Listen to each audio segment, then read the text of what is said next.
Eudicotiledôneas tóxicas. As eudicotiledôneas são o grupo mais expressivo das angiospermas em questão de diversidade, 75% do total. São geralmente flores pentâmeras, mas a sua principal sinapomorfia é a presença de pólen tricopado, com 3 aberturas longas e estriadas. Belas, com flores coloridas e cheirosas, são as principais características da grande maioria das plantas tóxicas, sendo essa sua defesa, já que são incapazes de se locomover para escapar dos herbívoros. Assim como outras plantas têm espinho, estas utilizam do seu metabolismo secundário para a produção de fitoxinas. Uma toxina, num contexto científico, é uma substância de origem biológica que provoca danos à saúde de um ser vivo, ao entrar em contato ou através de absorção. Não se conhece sua natureza química exata, mas acredita-se que são bem parecidas com as proteínas. Os princípios ativos ou componentes químicos dessas plantas, tanto orgânicos quanto inorgânicos, são os alcaloides, glicosídeos, cardioativos, glicosídeos cianérgicos, taninos, saponinas, oxalato de cálcio e toxialbumina. O interesse nessas plantas cresce significativamente, pois o conhecimento e entendimento dessas substâncias tem um grande potencial biotecnológico, podendo proporcionar descobertas medicinais que ajudem na manutenção da saúde e na qualidade de vida, o aproveitamento de seus óleos aromáticos sem qualquer malefício, ou até mesmo alguma descoberta no campo do agronegócio, em que possamos incorporar genes de forma editada em lavouras que consigam repelir pragas sem causar qualquer dano a humanos.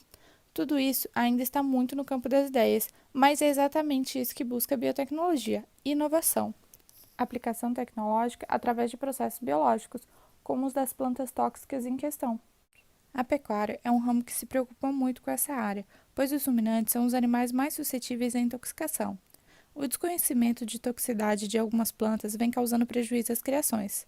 Assim, grandes esforços se fazem necessários na elaboração de técnicas eficazes e viáveis que visem a prevenção das intoxicações, de forma direta ou apenas pela sapiência delas.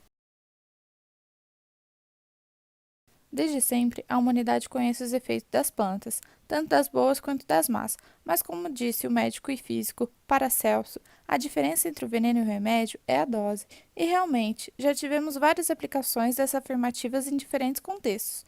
Por isso, são indispensáveis estudos que entendam melhor esses compostos, podendo assim aplicá-los num contexto correto e da forma correta, além de verificarem a posologia indicada. Tudo isso não quer dizer que todas as plantas tóxicas vão se tornar boas um dia, mas devemos ter um olhar cuidadoso para com elas. Uma parte da planta pode ser tóxica e a parte da mesma planta pode ter efeitos benéficos à saúde, ou ser comestível, como por exemplo o jasmim, da família Apocynaceae. Grande parte das plantas ornamentais são espécies tóxicas, tanto para animais quanto para humanos, sendo este um dos maiores problemas do Brasil e do mundo, pois atraem pela beleza e pela cor e estão à disposição de todos, principalmente crianças e mascotes. Por diversas vezes, as intoxicações por plantas são erroneamente diagnosticadas como envenenamento por outras substâncias, ou muito mais frequentes, confundidas com doenças infecciosas. A indicação quando houver suspeita de intoxicação por plantas é verificar o local onde essas se encontram e se existem evidências concretas de que o animal entrou em contato com a mesma, se existe a presença de folhas ou partes da planta consumida.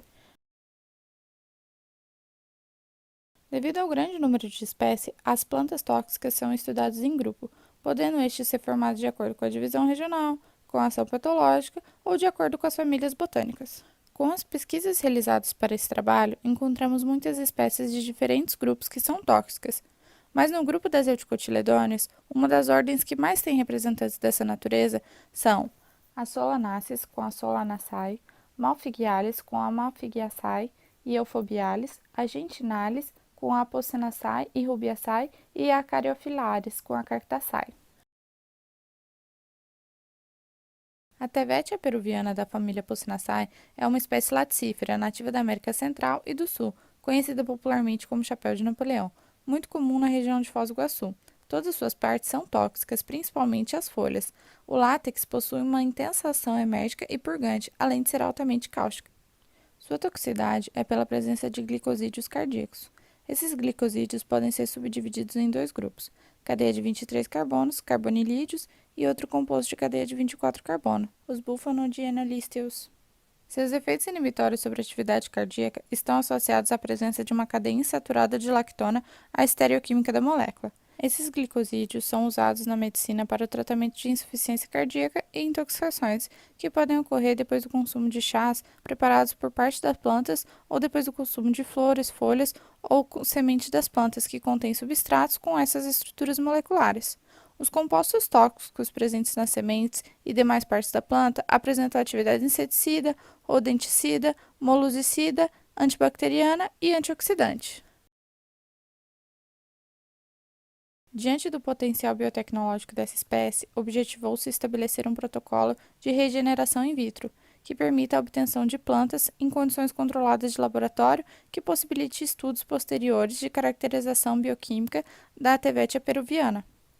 Os resultados obtidos mostram que a espécie em estudo apresenta boa capacidade regenerativa in vitro. No entanto, ainda não é possível implementar o enraizamento dos brotos adventícios micropropagados. A exploração dos princípios ativos da Tevetia peruviana constitui um exemplo de ampla utilização da biodiversidade em prol do bem-estar do ser humano e dos animais. Os compostos provenientes da natureza continuam sendo produtos indispensáveis e de alto valor agregado para a saúde.